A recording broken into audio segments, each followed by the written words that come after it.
Bismillahirrahmanirrahim. Alhamdulillahi rabbil alamin. Wassalatu wassalamu ala asyrafil anbiya'i wal mursalin wa ala alihi wa sahbihi rasulillahi ajmain amma ba'd. Bersyukur kita kepada Allah Subhanahu wa taala dengan mengucapkan alhamdulillah rabbil alamin.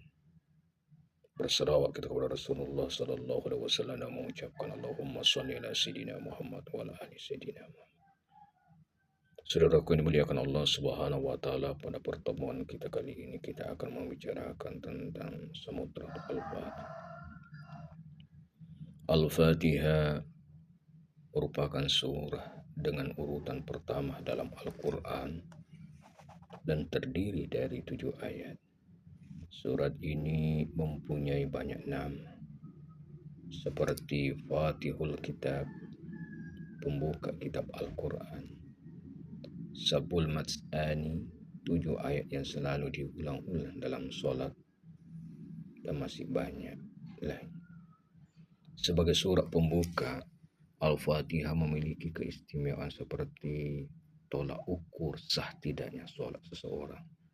Tidak hanya itu, Al-Fatihah juga dijadikan sebagai penyembuh atau asyifa.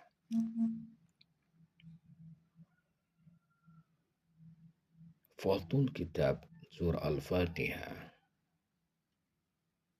merupakan obat penawar bagi segala jenis racun. Itu yang disabdakan Rasulullah dalam hadis yang diriwayatkan oleh Ad-Darimi melalui Abu Sa'id. Atas kemuliaan dan keistimewaannya, surah yang diturunkan di kota Mekah ini ternyata memiliki rahasia di baliknya. Dari 7 ayat dalam surah Al-Fatihah, terdapat 7 huruf hijaiyah yang tidak tercantum di dalamnya. Apa saja itu? Yang pertama, huruf Tha.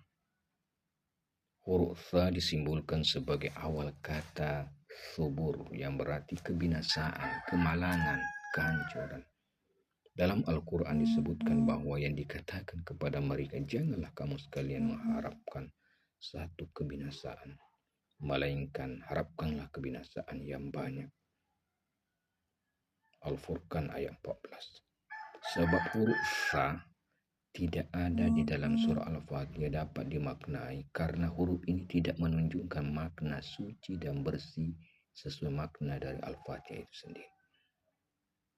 Yang kedua, huruf Jim. Huruf Jim disimbolkan sebagai awal kata Jahannam yang mengacu kepada neraka Jahannam.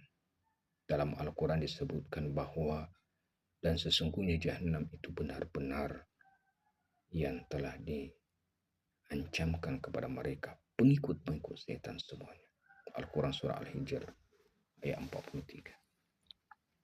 Kemudian yang ketiga, huruf Kha disimbolkan sebagai awal kata khisyun yang bermakna hina.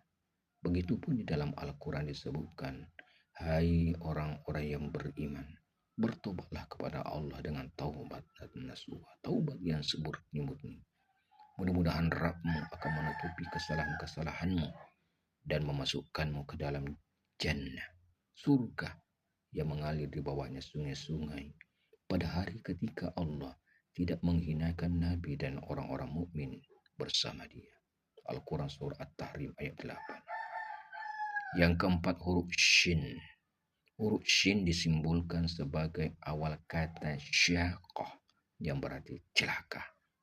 Huruf Shin juga disimbolkan sebagai nama neraka, yakni neraka Asyawah, sesuai dengan firman Allah yang bermaksud, adapun orang-orang yang celaka, maka tempatnya di dalam neraka. Di dalamnya mereka mengeluarkan dan menarik napas dengan berintih. Al-Quran surah Al-Hud ayat 106. Kemudian hal yang kelima adalah huruf Zai.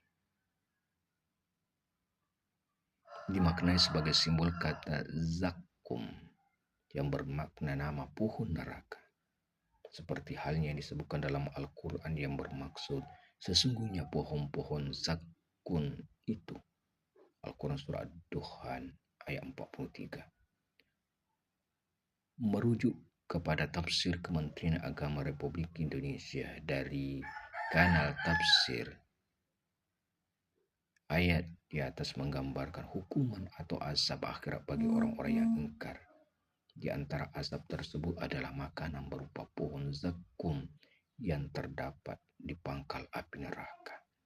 Tidak hanya itu, huruf zai juga dianggap awal kata zafir yang berarti merintih karena siksa neraka. Kemudian selanjutnya huruf yang keenam yang tidak ada dalam surah Al-Fatihah adalah huruf zo, disimpulkan sebagai kata zalil yang artinya tempat bernaung di neraka, dan sebagai simbol kata lazzah yang juga berarti neraka. Allah berfirman yang artinya, pergilah kamu mendapatkan naungan yang mempunyai 3 cabang, yang tidak melindungi dan tidak pula menolak nyala api neraka. Al-Quran surah Al-Mursalat ayat 30 sampai ayat 31. Mengutip dari tafsir terjemahan Al-Quran Departemen Agama, naungan di ayat tersebut bukanlah bermakna tempat untuk berteduh, melainkan azab api neraka yang mempunyai 3 gejolak dari arah kanan, kiri, dan atas. Hal ini berarti bahwa azab itu mengepung orang-orang kafir dari segala penjuru. Itulah asap dari api neraka.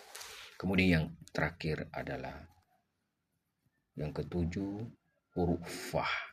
Huruf fa disimbolkan sebagai dengan iftarah yang artinya kebohongan yang mendatangkan siksa. Kata ini tertuang dalam Al-Quran surah Thaha ayat 61 yang bermakna, berkata Musa kepada mereka, celakalah kamu, janganlah kamu mengada-ngadakan kedustaan terhadap Allah, maka dia membinasakan kamu dengan siksa, dan sesungguhnya telah merugi orang yang mengada-ngadakan kedustaan. Dari 7 huruf hijaiyah yang disimbolkan dengan kata bermakna siksaan atau buruk ini, tampak jelas bahwa 7 huruf tersebut bertentangan dengan makna surah Al-Fatihah itu sendiri. Dengan membaca dan mengamalkan surah Al-Fatihah, diharapkan bahwasanya umat Islam dapat terjaga dari kekhawatiran serta siksaan dari berbagai hukuman yang buruk. Sini tu bikin masih Allah Ta'ala. Ini dona ala tomato tariono ngkapitu ayat dari kuriluki iria sona juma dikata saya napa ritimpin kang ribolata insyaallah apabila ki uli rimalingun, apabila ki uli reko malumpai ya, kebakaran yon rutan insyaallah passalama ki fong Allah Ta'ala ni keto mil dua rifong Allah Ta'ala ini asabar nawawang asbab ya. Semoga kita diberkahi oleh Allah Subhanahu wa Ta'ala.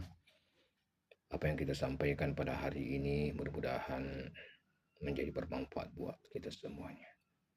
Lebih dan kurangnya mohon dimaafkan.